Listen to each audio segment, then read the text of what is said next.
देश का लोकतंत्र 75 साल का हो गया है, तो निश्चित ही हमको उस दिशा में बढ़ने की आवश्यकता है कि हम एक वन नेशन वन इलेक्शन की बात करें। राजस्थान में क्या स्ट्रैटेजी है इस बार बीजेपी की? लगभग पूरे 5 साल हम इलेक्शन मोड में कहीं न कहीं देश में किसी न किसी जगह रहते हैं। इस सरकार को उखाड़ने की दिशा में एक निर्णय पहले इस यात्राओं के माध्यम से करना है। मुख्यमंत्री अशोक गहलोत जी हैं, वो कह रहे हैं, दावा कर रहे हैं गुड गवर्नेंस का और सोशल सिक्योरिटी का। मैं कौन सा जो पक्ष देखूं जिससे ये मानूं कि राजस्थान में गुड गवर्नेंस है। 2024 तक जल पहुंचाने का ये संकल्प लिया है भारतीय जनता पार्टी, आपकी सरकार ने। कहां तक अभी ये योजना पहुंची है? हम 2/3 घरों तक पहुंचे हैं। आज हर 5 में से 3 घर में पीने का शुद्ध पानी नल के माध्यम से पहुंच रहा है। आपसे समझना चाहेंगे कि स्पेशल पार्लियामेंट सेशन के पीछे क्या वजह है? देखिए, मुझे लगता है कि अभी राज को राज रहने दिया जाए तो ज़्यादा अच्छा है।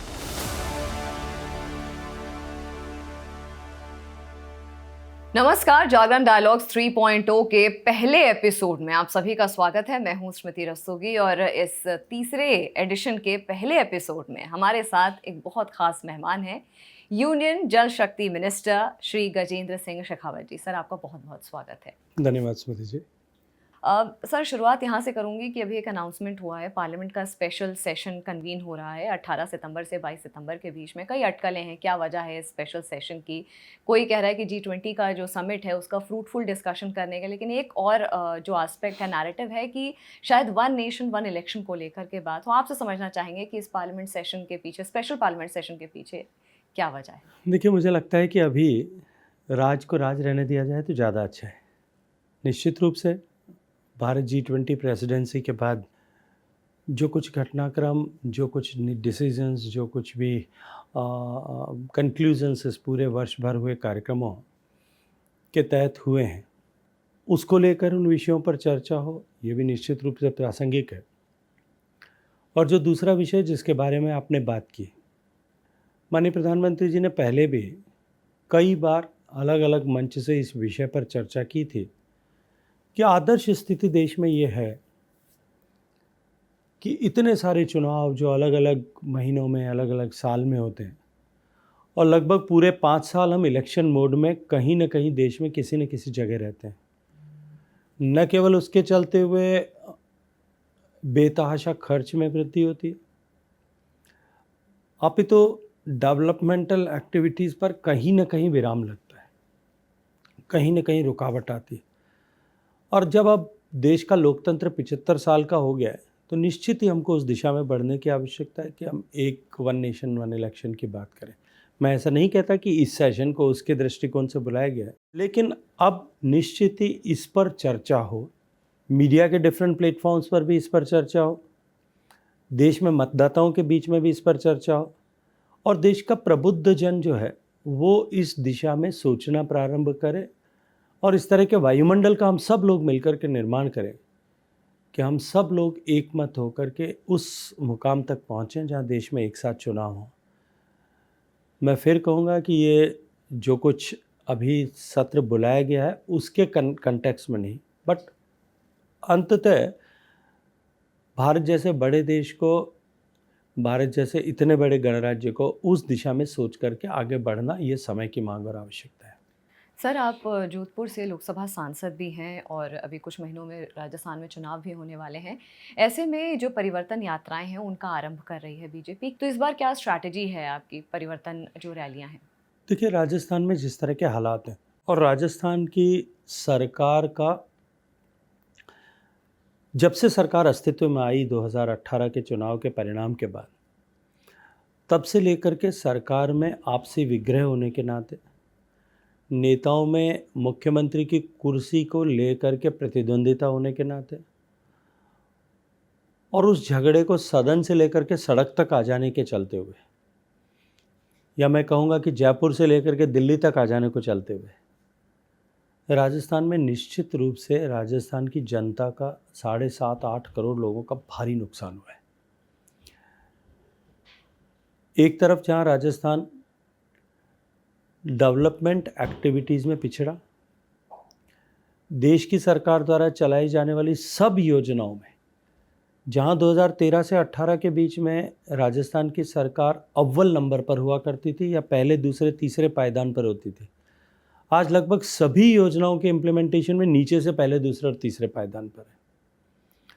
और केवल इतना ही नहीं, लॉ एंड ऑर्डर पर सरकार का फोकस न होने के चलते हुए, या इसके उल्टा कहूँ कि सरकार का फोकस केवल और केवल कुर्सी बचाने या कुर्सी पर बने रहने पर होने के चलते हुए राजस्थान में जिस तरह से लॉ एंड ऑर्डर फेल्योर हुआ,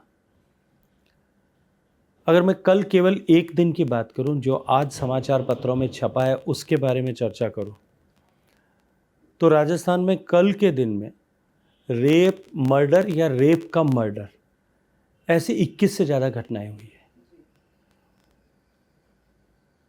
सरकार की लॉ एंड ऑर्डर के प्रति ये उदासीनता होने के चलते हुए आज राजस्थान एक तरफ महिलाओं के प्रति होने वाले अपराधों में शीर्ष पर पहुंचा है, वहीं दलितों के प्रति होने वाले अपराधों पर भी शीर्ष पर पहुंचा। एक तरफ राजस्थान का युवा पेपर लीक के कारण से बेहाल हुआ, उनका भविष्य अंधकार में हुआ, तो दूसरी तरफ वादा खिलाफी और किसानों के प्रति सरकार का रवैया उचित न होने के चलते हुए राजस्थान का किसान आत्महत्या करने को मजबूर हुआ। एक समय ये कहा जाता था कि जब देश भर में, महाराष्ट्र में, पंजाब में, अन्य प्रांतों में किसान आत्महत्या करते थे, तब राजस्थान के लोग गर्व से ये कहते थे कि तमाम विपरीत परिस्थितियों के होते हुए भी राजस्थान का किसान कभी आत्महत्या नहीं करता। लेकिन पिछले 5 साल के कालखंड में 2000 से ज़्यादा किसानों ने आत्महत्या की। तो ये जो परिस्थिति बनी है, उस परिस्थिति के चलते हुए राजस्थान में, राजस्थान की जनता के मन में भारी आक्रोश है। भारतीय जनता पार्टी ने लगातार 4.5 साल तक एक जिम्मेदार विपक्ष की तरह काम करते हुए सदन से लेकर के सड़क तक सरकार को निरंतर घेरने का काम किया, जनता की आवाज़ को उठाने का काम किया। जनाक्रोश यात्राओं के माध्यम से 1 लाख किलोमीटर से ज़्यादा ट्रैवल करके प्रदेश के लगभग सब कॉन्स्टिट्यूएंसीज में जाकर के लोगों की जन भावनाओं को एकत्रित करके जिले के स्तर पर, विधानसभाओं के स्तर पर, जिले के स्तर पर और बाद में जयपुर में प्रांत स्तर पर एक साथ हल्ला बोल करके सरकार को जगाने का काम भी किया।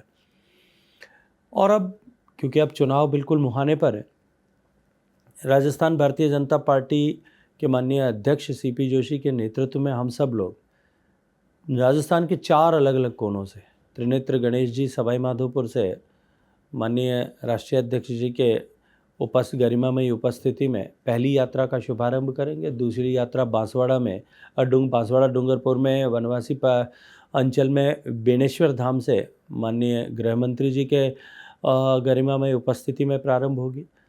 तीसरी पश्चिमी राजस्थान में सामाजिक समरसता के प्रणेता बाबा रामदेव जी के स्थल से, रामदेवरा से प्रारंभ होगी, जिसमें राजनाथ सिंह जी का सानिध्य मिलेगा।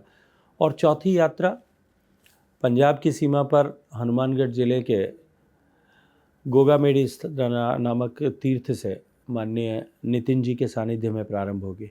और ये चारों यात्राएं, लगभग सभी यात्राएं 50 एवरेज कॉन्स्टिट्यूएंसी तक जा करके सभाएं करेंगे, जन जागरण करेंगे और एक वर्तमान की इस अराजक सरकार को उखाड़ फेंकने के संकल्प के साथ में हम लोगों को खड़ा करके, लोगों की जन भावना को समझ करके इस सरकार को उखाड़ने की दिशा में एक निर्णायक पहल इस यात्राओं के माध्यम से करने वाले हैं। भारतीय जनता पार्टी ने तय किया है कि हम सामूहिक नेतृत्व के साथ चुनाव करेंगे, लड़ेंगे। और भारतीय जनता पार्टी जिस गति के साथ में काम कर रही है और जिस तरह का वायुमंडल अभी राजस्थान में, मैं विश्वास के साथ में कह सकता हूँ कि जो परंपरा राजस्थान में, जो रवायत राजस्थान में थी कि हर 5 साल में सरकार बदलती है, सरकार तो निश्चित रूप से अब की बार भी बदलेगी, लेकिन जिस तरह 2013 में एक नया इतिहास राजस्थान में बना था, मैं आपको उस परिप्रेक्ष्य में ले जाना चाहता हूँ। 1998 में के बाद में कांग्रेस की सरकार आकर के जब 2003 में भारतीय जनता पार्टी की सरकार बनी, तब 120 सीट का बहुमत बीजेपी को मिला था। जब 2008 में चुनाव हुए, कांग्रेस माइनॉरिटी की गवर्नमेंट रही, भारतीय जनता पार्टी की 70-72 सीटें आई थी। फिर दोबारा जब 2013 में चुनाव हुआ तो प्रचंड बहुमत के साथ में 163 सीटें जीत करके 81.5% सीट्स जीत करके भारतीय जनता पार्टी ने एक इतिहास बनाया।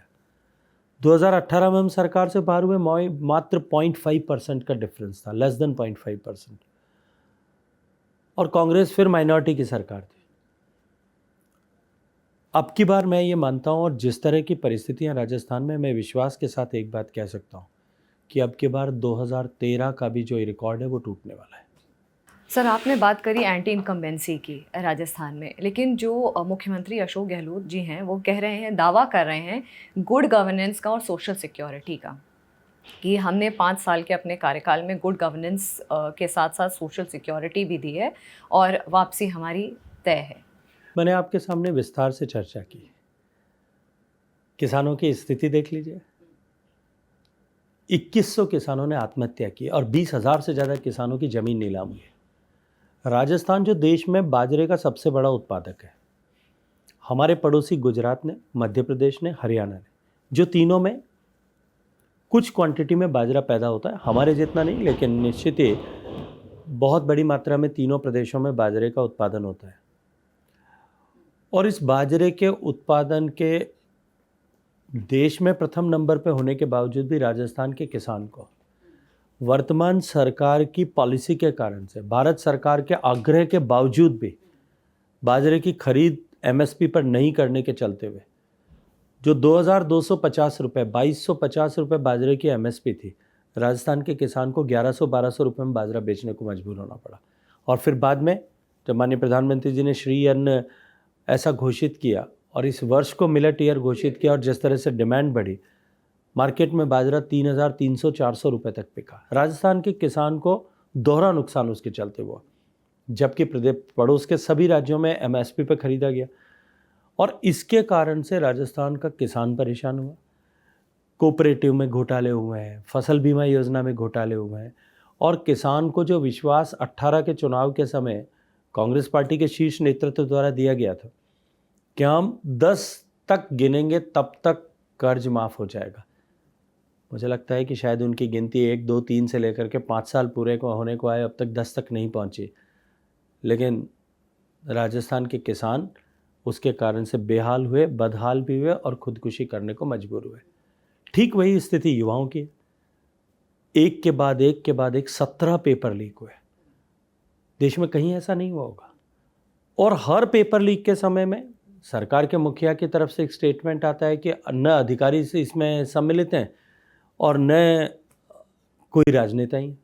17वां पेपर लीक के बाद में हम कठोर कानून बनाएंगे, हमने जांच करना प्रारंभ किया है।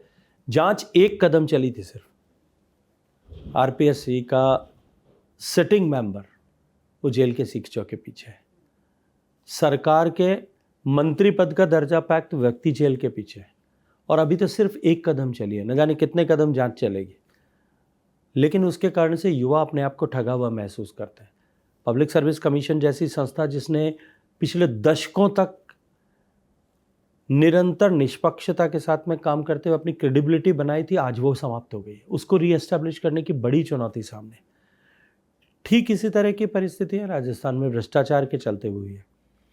देश में शायद आपको ऐसा कहीं उदाहरण नहीं मिला होगा कि सरकार के योजना भवन में, सचिवालय के साथ अड़े भवन में करोड़ों रुपए का कैश और हजारों ग्राम सोना बरामद हुआ। ऐसा कभी देखने को नहीं आया होगा।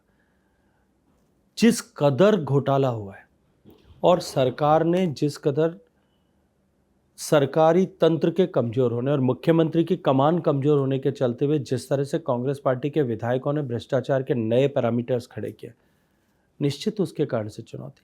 मैं कौन सा जो पक्ष देखूं जिससे ये मानूं कि राजस्थान में गुड गवर्नेंस हुई है? महिलाओं के प्रति अत्याचार, किसान बेहाल है, युवा बेहाल है, भ्रष्टाचार हो रहा है, तुष्टीकरण का तांडव राजस्थान में हो रहा है, दंगे पर दंगे हो रहे हैं, मंदिर शिवालय तोड़े जा रहे हैं। उसके बाद में भी अगर माननीय मुख्यमंत्री जी कहते हैं हमने गुड गवर्नेंस किया है, तो कम से कम माफ़ी कीजिएगा कि ऐसे गुड गवर्नेंस की राजस्थान को आवश्यकता नहीं है। एक और बात सर जो सामने आ रही है वो ये है कि वसुंधरा राजे जी 2003 से ही राजस्थान चुनाव के हमेशा फोर फ्रंट पे रही हैं, लेकिन इस बार इस तरह की बातें हो रही हैं कि फेसलेस स्ट्रैटेजी के साथ बीजेपी सामने आ रही है। कोई मुख्यमंत्री कैंडिडेट का कोई चेहरा ही नहीं है। क्या इसके पीछे कोई खास वजह है? क्योंकि ये बीजेपी की एक रणनीति भी रही है कि मुख्यमंत्री का चेहरा लास्ट मोमेंट तक रिवील नहीं करते हैं। इसके पीछे का जो अटकल है देखिए, वैसे तो ये निर्णय पार्लियामेंट्री बोर्ड का है, माननीय राष्ट्रीय अध्यक्ष जी के स्तर पर ये और पार्लियामेंट्री बोर्ड के ऊपर में ये निर्णय होता है। जब शीर्ष संगठन ने, शीर्ष नेतृत्व ने यह तय किया है कि हम इस तरह से चुनाव लड़ने वाले, मुझे लगता है कि इसमें प्रश्न समाप्त हो गया और हम सब मिलकर के सामूहिक नेतृत्व के रूप में काम करेंगे। ये तय है, भारतीय जनता पार्टी की सरकार बनेगी। मैं दीवार पे लिखा हुआ पढ़ सकता हूँ। और भारतीय जनता पार्टी सरकार बनने के बाद में पार्लियामेंट्री बोर्ड और विधायक दल के लोग मिलकर के जिसे नेता चुनेंगे, हम सब मिलकर के वो यशस्वी हो इस दिशा में, उसका सहयोग करने के लिए हम सब मिलकर के काम करेंगे। सर, आप हर घर जल योजना का नेतृत्व कर रहे हैं। ये फ्लैगशिप प्रोग्राम है मोदी सरकार का भी, और हर रूरल हाउस होल्ड में 2024 तक जल पहुंचाने का ये संकल्प लिया है भारतीय जनता पार्टी, आपकी सरकार ने। कहाँ तक अभी ये योजना पहुंची है? अभी क्या विस्तार बाकी है? 2024 चुनाव से पहले कहाँ तक हम इस योजना को देखते हैं? देखिए, माननीय प्रधानमंत्री जी ने 2014 से 19 तक पहले अपने कालखंड में सामान्य मानवी के जीवन में परिवर्तन लाने, ईज ऑफ लिविंग आए, और वो मूलभूत आवश्यकताओं की चुनौती और संकट जिससे पिछले कई दशकों से संघर्ष कर रहे हैं, उससे बाहर निकल करके और वो देश के निर्माण में, देश के बदलाव में अपना योगदान कर सके, इस दृष्टिकोण से अनेक योजनाएं प्रारंभ की। योजनाएं सरकारों में पहले भी बनती आई थी, लेकिन नया गवर्नेंस मॉडल माननीय प्रधानमंत्री जी ने दिया कि हम तुष्टीकरण नहीं, संतुष्टीकरण के उद्देश्य के साथ में काम करेंगे। हम कंप्लीट सैचुरेशन के लक्ष्य को लेकर के काम करेंगे, और उसका परिणाम देखा कि जब हमने शौचालय बनाने का संकल्प लिया, हर घर तक शौचालय पहुंचा, 11 करोड़ शौचालय बने। बैंक का खाता खोलने का लक्ष्य लिया। कितनी तरह की आलोचनाएं करते थे लोग कि 10 करोड़ खाते नहीं खोल सकते, 50 करोड़ खाते खुले। सैचुरेशन 100% हुआ। हर घर तक बिजली पहुंची, हर गरीब को घर मिले, इस लक्ष्य के साथ में काम हो रहा है। हर एक व्यक्ति को चिकित्सा की सुविधा के लिए एक कवरेज मिले, एक शील्ड मिले, इस दृष्टिकोण से आयुष्मान भारत आया। गैस का चूल्हा मिले, इसको लेकर के 9 करोड़ से ज़्यादा महिलाओं को गैस कनेक्शन उज्ज्वला के तहत दिया गया। इसी श्रृंखला में जब 2019 में दोबारा देश ने माननीय प्रधानमंत्री नरेंद्र मोदी जी को प्रधानमंत्री बनने का आशीर्वाद दिया, तब उन्होंने ये निश्चय किया और लाल किले के प्राचीर से घोषित किया कि जहाँ पिछले 70 साल तक के हुए निरंतर प्रयासों के बावजूद भी हम केवल 16% से कुछ अधिक घरों तक ही पीने का पानी नल के माध्यम से पहुँचा पाए, और पानी केवल पीने का पानी पहुँचे, ये सुविधा या पानी ढोने के अभिशाप से मुक्ति ऐसा नहीं है।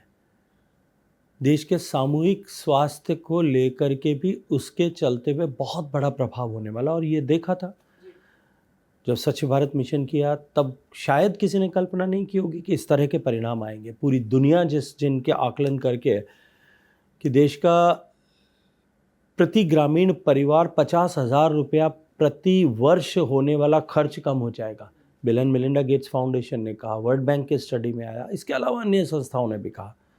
जल जीवन मिशन प्रारंभ होने से, हर घर तक पीने का पानी पहुंचने से देश के सामूहिक स्वास्थ्य में सुधार होगा, जीडीपी में बढ़ावा होगा। इस लक्ष्य को लेकर के योजना प्रारंभ की,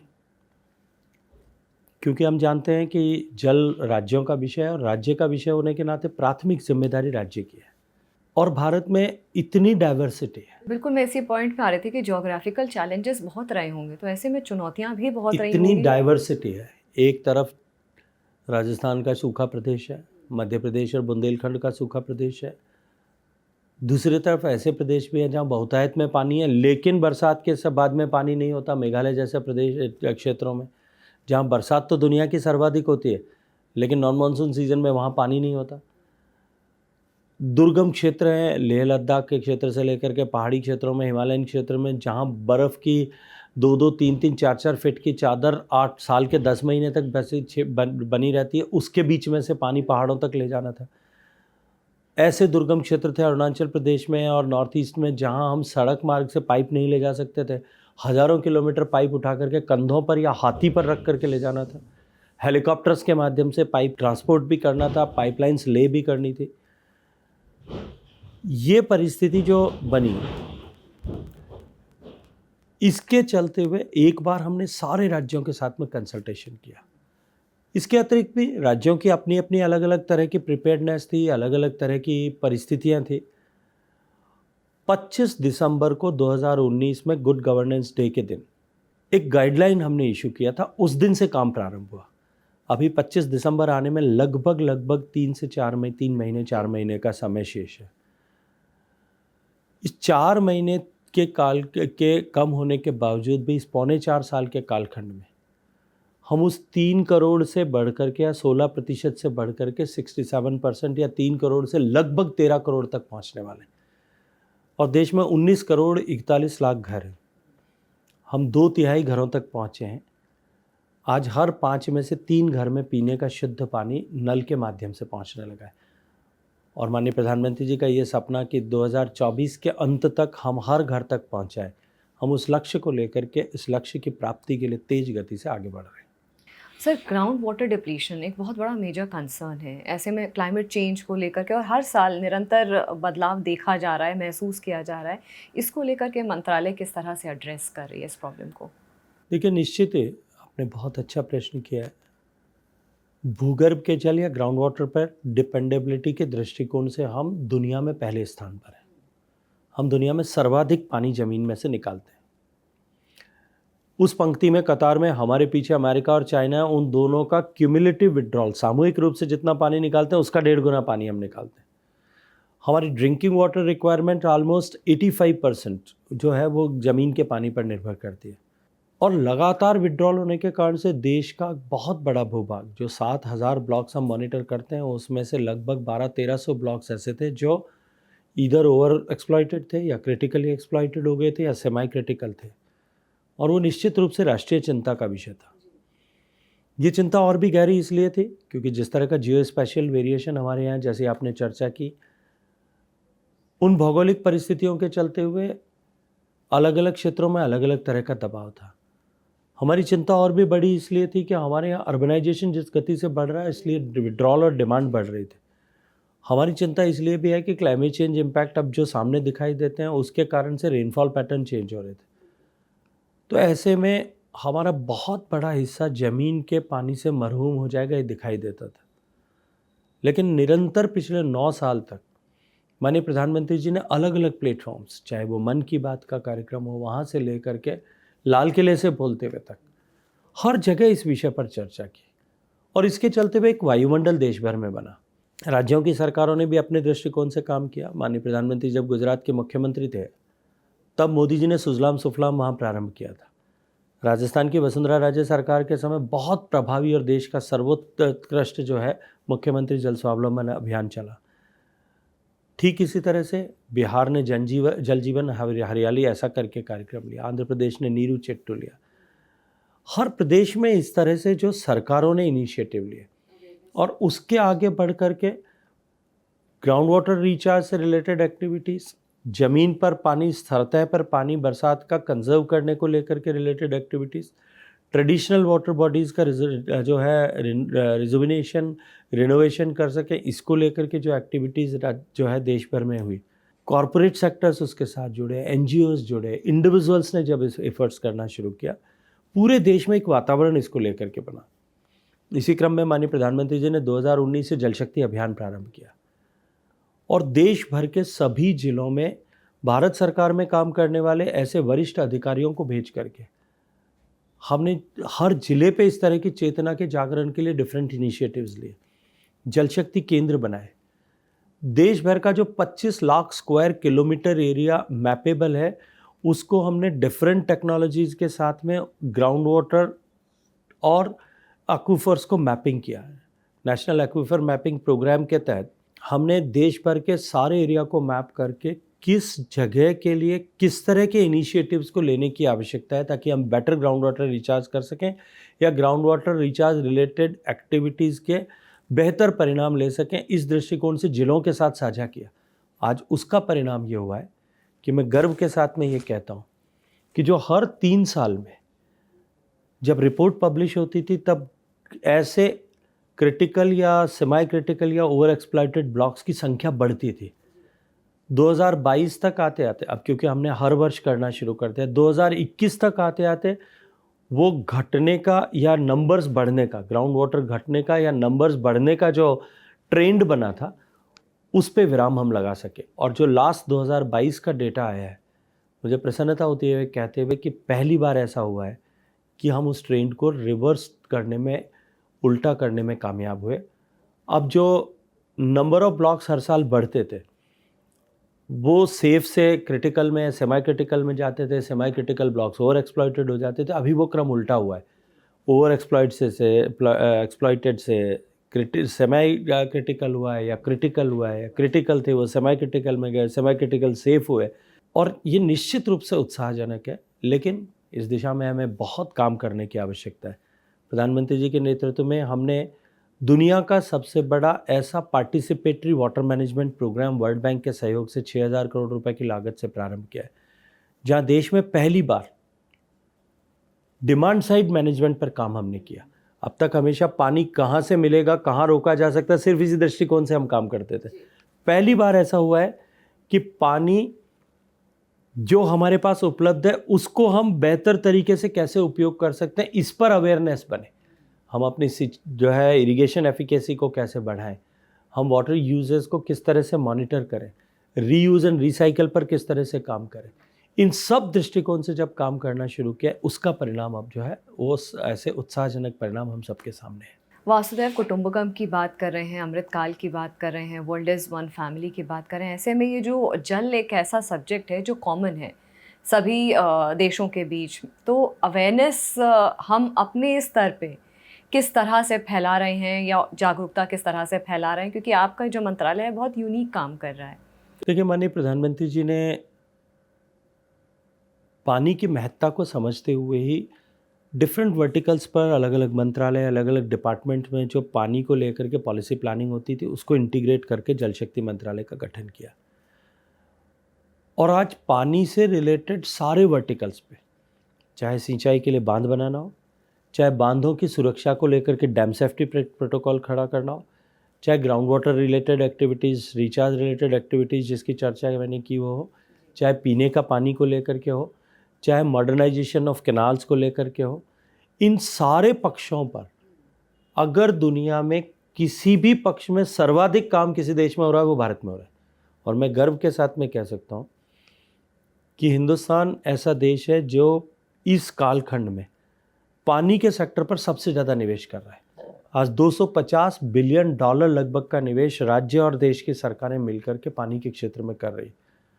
और मैं ये मानता हूँ कि ये समय की मांग और आवश्यकता के अनुरूप हमारी दूरदर्शी प्रधानमंत्री माननीय मोदी जी ने ये जो निर्णय किया, ये निर्णय आने वाले समय में जब देश विकसित भारत बनेगा, उस दृष्टिकोण से निश्चित रूप से ये एक मील का पत्थर ऐसा मुकाम साबित होगा। सर, स्वच्छ भारत मिशन फेज़ 2, इसका विजन क्या है? देखिए, जैसा मैंने प्रारंभ में उल्लेख किया था, स्वच्छ भारत मिशन को लेकर के माननीय प्रधानमंत्री जी ने जिस तरह से 2014 में देश के सामने एक संकल्पना रखी है, शायद कोई अपेक्षा नहीं करता था उस समय कि देश का प्रधानमंत्री, भारत का प्रधानमंत्री, नया चुना हुआ प्रधानमंत्री, 30 साल बाद पूरी बहुमत की सरकार में आया हुआ प्रधानमंत्री, वो देश में लाल किले के प्राचीर पर खड़े होकर के शौचालय निर्माण की बात करेगा, स्वच्छता के संकल्प की चर्चा करेगा।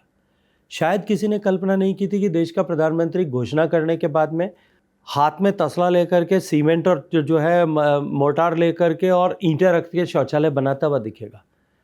शायद किसी ने कल्पना नहीं की होगी कि देश का प्रधानमंत्री हाथ में झाड़ू लेकर के सड़क पर झाड़ू निकाल करके स्वच्छता का सम्मान बढ़ाता दिखाई देगा। शायद किसी ने कल्पना नहीं की होगी कि देश का प्रधानमंत्री ट्विन पिट टॉयलेट को के पिट्स को साफ करता हुआ दिखाई देगा। और शायद हमने भी कल्पना नहीं की होगी कि देश का प्रधानमंत्री स्वच्छता कर्मियों का सम्मान बढ़ाने के लिए कुंभ के अवसर पर जमीन पर बैठ करके उनके पांव धोता हुआ दिखाई देगा। लेकिन इन सब के कारण से जिस तरह से प्रधानमंत्री जी ने फ्रंट से लीड किया, देश की सरकार के मंत्री जुटे, राज्यों के मुख्यमंत्री और मंत्री जुटे, जिलों के अधिकारी जुटे, पंचायती राज के सारे जनप्रतिनिधि जुटे, महिलाएं जुटी, छोटे छोटे बच्चे विसल ब्लोअर की तरह काम कर रहे थे। पूरा देश जैसे स्वच्छता के संकल्प के साथ में जुटा। तब जो भारत दुनिया में सबसे बड़ा ओपन डेफिकेशन कंट्रीब्यूटर था, सस्टेनेबल डेवलपमेंट गोल्स जब डिसाइड हो रहे थे, तब ये तय हुआ था कि अनुमान किया गया था कि 100 करोड़ लोग दुनिया में अभिशप्त हैं जो खुले में शौच के लिए आज भी बाध्य हैं। उसमें से 60% लोग, 60 करोड़ लोग भारत में थे। और ये तय हुआ था कि 2030 तक भारत जैसे देश उसको पूरा कर पाएंगे, ऐसी विंडो यूनाइटेड नेशंस ने दी थी। लेकिन हमने दुनिया के सामने एक मिसाल कायम की। 2030 के उस लक्ष्य को हमने 11 साल पहले 2019 में पूरा किया। और ये केवल शौचालय बनाने का काम नहीं था, ये दुनिया का सबसे बड़ा बिहेवियर चेंज का प्रोग्राम था। क्योंकि सदियों से जिस तरह की व्यवस्था थी, उसके चलते हुए जितने सोशल टैबूज उसके साथ जुड़ गए थे, उन सबको तोड़ करके केवल शौचालय बनाना नहीं, उसका उपयोग भी हो, इसको सुनिश्चित करने के लिए जो काम हुआ। लेकिन जैसा तय था, पहले दिन से लक्ष्य लिया गया था कि हम 2 अक्टूबर 2019 को, जब देश महात्मा गांधी जी की 150वीं जयंती मना रहा होगा, तब हम उनको उस 150वीं जयंती के पर, क्योंकि उनके जीवन में स्वच्छता सबसे महत्वपूर्ण घटक था, इसलिए उनको श्रद्धांजलि देते हुए हम कृतज्ञता व्यक्त करेंगे, ऐसा माननीय प्रधानमंत्री जी ने 2014 में संदेश दिया था। 2019 में जब प्रधानमंत्री जी के श्रीमुख से गांधीनगर में देश ने अपने आप को खुले में शौच से घोषित किया, तो हम सोच रहे थे कि शायद आज प्रधानमंत्री कहेंगे कि मेरा एक मिशन पूरा हुआ। लेकिन उन्होंने कहा कि ये हमारे लिए मात्र एक पायदान थी, लक्ष्य नहीं, और हम आज से संपूर्ण स्वच्छता की तरफ बढ़ेंगे। और जब संपूर्ण स्वच्छता का विज़न उन्होंने दिया कि liquid waste, solid waste, plastic waste, इन सब के मैनेजमेंट पर काम हो, और उन्होंने जो दृष्टि दी कि हम एक तरफ ग्रे वाटर का ट्रीटमेंट पर काम करें, जो घरों से पानी निकलता है उसको जो है रिसाइकल करके रीयूज़ करें, या उसको ग्राउंड वाटर रिचार्ज के लिए उपयोग करें। सॉलिड वेस्ट की जब बात की तो फीकल स्लज का मैनेजमेंट हो, ऑर्गेनिक वेस्ट का मैनेजमेंट हो, प्लास्टिक वेस्ट का मैनेजमेंट हो, और उसके बाद में जो गोबर है उसको भी हम धन के रूप में कैसे उपयोग करें, उस वेस्ट से वेल्थ कैसे जनरेट करें, इन सब विषयों पर एक साथ काम करना प्रारंभ किया। हमने मॉडल विलेजेस की कल्पना करते हुए उसके 3 स्टेजेस को डिफाइन किया। पहला एस्पायरिंग, दूसरा राइजिंग और मॉडल। आज मैं गर्व के साथ में कह सकता हूं कि देश के 2/3 गांव ने उसमें से एक वर्टिकल की पायदान को क्रॉस कर लिया, और देश के 6 लाख गाँव में से 1 लाख, लगभग 1 लाख गाँव जो हैं आज मॉडल विलेज बन गए। 2026 तक का लक्ष्य लेकर के हम चल रहे हैं, और मैं ये मानता हूँ कि 2026 तक आते आते देश में एक स्वच्छता की क्रांति का नया सूत्रपात होकर के देश संपूर्ण स्वच्छता की ओर बढ़ जाएगा। सर, मेरा आखिरी सवाल आपसे, नरेंद्र मोदी जी हमारे माननीय प्रधानमंत्री जी के बारे में आपने कई बातें कही। एक चीज़ मैं समझना चाहूँगी जो मुझे लगता है कि हमारे व्यूअर्स के लिए भी ये चीज़ खास होगी। पहली बात है 2024 के लिए उनके नेतृत्व में स्ट्रैटेजी, रणनीति क्या होगी भारतीय जनता पार्टी की, और दूसरा ये जो जन जुड़ाव है मोदी जी का, चाहे वो रूरल किसी गांव की बात करें या दूर दराज के किसी इलाके की बात करें, भले कुछ जाने ना जाने, मगर ये जो मोदी जी का नाम है वो हर एक बच्चा गांव दूर दराज के इलाके में भी जानता है। और अब ये चीज़ विदेशों में भी हमने देखी। क्या वजह है कि अब मतलब किसी कंट्री के प्रेसिडेंट झुक करके उनके पाँव छू रहे हैं, या कोई ओपेरा हो रहा है तो वहाँ पे सिंगर उनके पाँव छू रहे हैं? क्या क्रांति है बीजेपी की? क्या मकसद क्या है, या क्या रणनीति है इसके पीछे? देखिए, मुझे लगता है कि भारतीय जनता पार्टी के मोदी जी के नेतृत्व वाली एनडीए की सरकार ने जिस तरह से एक तरफ सामान्य मानवीय की आकांक्षाओं, अपेक्षाओं के अनुरूप उनके जीवन में परिवर्तन लाने वाली योजनाओं पर काम किया, और प्रभावी तरीके से उसका इम्प्लीमेंटेशन धरातल पर किया। पहली बार गरीब को यह एहसास हुआ देश में आज़ादी के बाद में, क्योंकि गरीबी हटाओ के बहुत सारे नारे दिए गए थे, बहुत बार दिए गए थे, दशकों तक दिए गए थे, लेकिन पहली बार देश के गरीब को यह एहसास हुआ कि हमारी चिंता करने वाला नेता और सरकार हम आज अस्तित्व में आई है। दूसरी तरफ भ्रष्टाचार मुक्त शासन और गवर्नेंस की नई परिभाषा सैचुरेशन तक काम करेंगे। इसको चलते हुए मोदी जी की सरकार बनने से पहले जिस तरह की परिस्थिति थी और निरंतर घोटालों और भ्रष्टाचार के समाचार और सुर्खियों के चलते हुए देश का इस लोकतांत्रिक व्यवस्था में धीरे धीरे विश्वास कम हो रहा था, उस विश्वास को पुनः स्थापित करने में जो सफलता माननीय मोदी जी ने प्राप्त की या मोदी जी की सरकार के कारण से प्राप्त हुई, साधारण जन में एक विश्वास उनके प्रति बना। देश की सुरक्षा से किसी भी तरह का समझौता नहीं होगा और हर आतंकवादी घटना का माकूल जवाब या प्रत्युत्तर दिया जाएगा। सर्जिकल स्ट्राइक और एयर स्ट्राइक के चलते हुए जनता में एक इस तरह का भरोसा बना कि पहली बार कोई सरकार है जिसके लिए भारत की सीमाएं और भारत की आंतरिक सुरक्षा प्राथमिकता है। भारत के हितों के प्रतिकूल किसी तरह का समझौता दुनिया के किसी दबाव के चलते हुए नहीं करेंगे। जब इस तरह के निर्णय किए गए तब भारत के सामान्य मानवी का आस्था और विश्वास सरकार में बना। भारत का व्यक्ति दुनिया में अगर कहीं भी है और वो संकट में आया है, आदरणीय सुषमा जी को याद करना चाहूँगा, उन्होंने जब ट्वीट करके कहा था कि ब्लू पासपोर्ट होल्डर अगर चांद पर भी है और उसको कष्ट होगा तो हम उसको उसके साथ में खड़े। चाहे कितने उदाहरण उठा करके देख लीजिए, रशिया यूक्रेन वॉर के समय का उदाहरण उठा करके देख लीजिए, या दुनिया में पिछले 9 साल में हुई ऐसी सारी घटनाएं, मैं विस्तार में नहीं जाना चाहता। उस समय में जिस तरह से भारतीयों का रिपैट्रिएशन हुआ, कोविड के समय में दुनिया का सबसे बड़ा रिपैट्रिएशन प्रोग्राम, करोड़ों लोगों को भारत में लेकर के आए। उसके चलते हुए भारत के सामान्य मानवी के साथ साथ में मध्यम वर्ग के मन में भी एक आस्था और विश्वास कि मेरी सरकार है, मेरा प्रधानमंत्री, एक जुड़ाव बना। और इसी तरह से कड़े फैसले और बड़े फैसले लेकर के वर्षों से लंबित विषयों को जिस तरह से सुलझाया गया, देश के आम मानवी ने यह समझा कि पहली बार देश को आगे बढ़ाने के लक्ष्य के लेकर साथ में सरकार काम कर रही है। एक बार फिर माननीय मोदी जी को आशीर्वाद दिया और इस पिछले 4 साल, 4.5 साल के कालखंड में जिस तरह से सरकार ने काम किया है, वो विश्वास और अधिक गहरा हुआ है और अधिक प्रबल हुआ है।